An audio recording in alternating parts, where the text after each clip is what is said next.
I'm certain you're not even surprised now, but US vetoed the UN resolution for a ceasefire.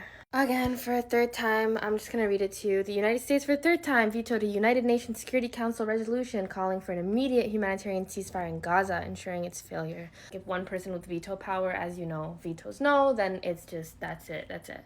Britain abstained. The other 13 members of the council, including close US allies such as France and Japan, bro, they approved the measure. Introduced by the UAE, the resolution had 97 additional sponsors among the total UN memberships.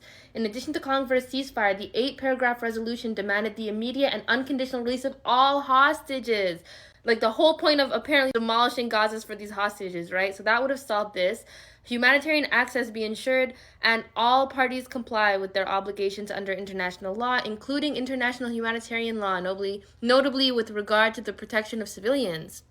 In explaining the vote, Robert A. Wood, the alternate U.S. representative, described it as rushed and lacking consultation. Bro, we're rushing it because people keep dying.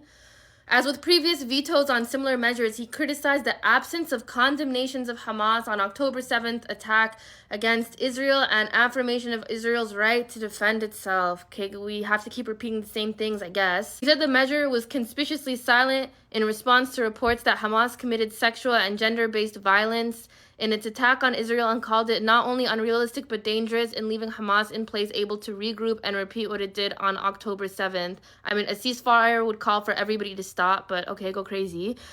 The vote followed an emotional debate Friday morning in which UN Secretary General Antonio Guterres said it had become impossible to distribute humanitarian aid to civilians in southern Gaza, where people are starving and under relentless Israeli attack. Bro.